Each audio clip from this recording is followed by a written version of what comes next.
What's up, guys and girls? For the second year in a row, Real Features will be taking a look at movies that pull on the old heartstrings a little bit. So, for this year, we are starting off with 2007's Enchanted, starring Amy Adams and Patrick Dempsey.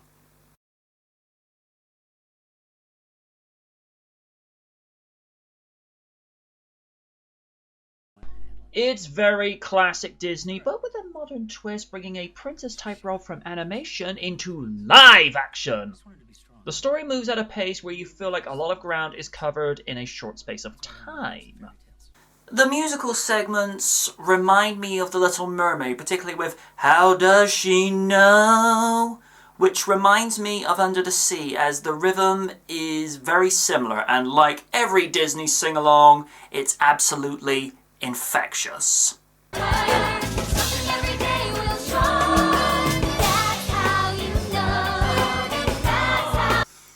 It's a very feel-good movie with wonderful characters by great acting talent and writers.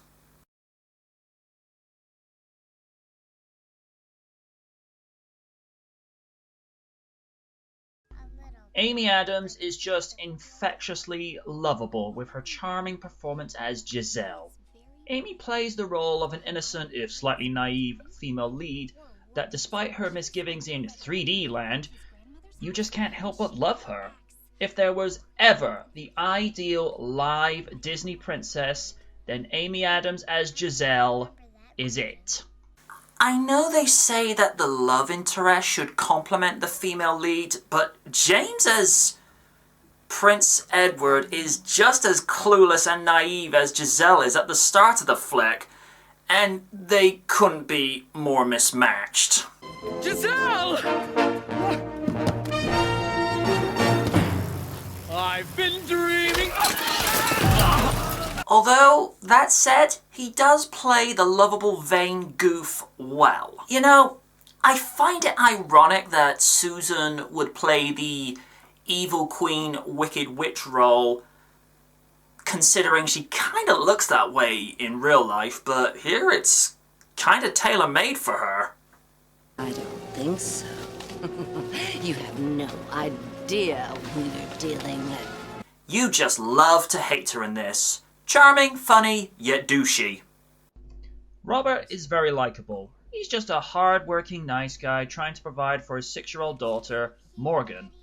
He plays off of Amy well, and he begins to see the sweeter side of life as Robert spends more time with Giselle, and that dreams can come true.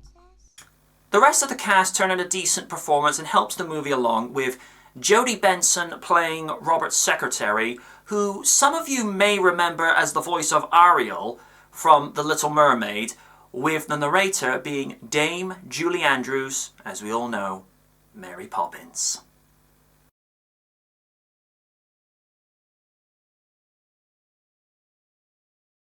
The movie starts out using traditional 2D animation that harks back to old-school Disney akin to Snow White and The Little Mermaid. It's very clean and smooth, and it's classic Disney where it has this magical look. It's become somewhat of a sad trend these days, whereas Disney have opted more for CG instead of cell animation, and that's just a crying shame.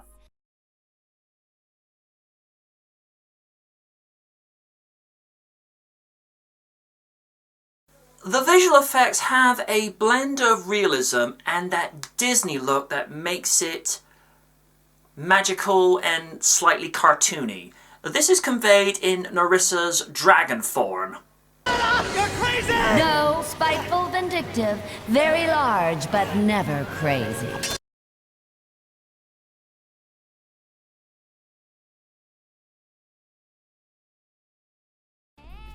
Alan Menken, hope I said that right, and Stephen Schwartz put together a really competent score that really captures the magic of previous Disney movies that makes the movie feel bigger than it actually is. When you take a flick and make it feel magic and enchanting, no pun intended, you really help to create something special. And the icing on the cake is Amy's singing talent that makes her sound so angelic that makes you fall more in love with her character.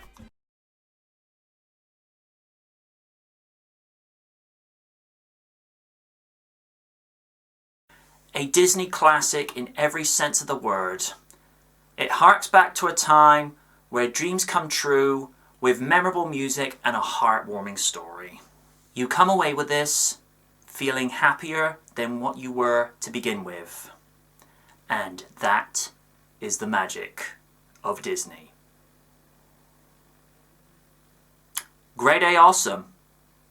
And that is all. Good night from the night.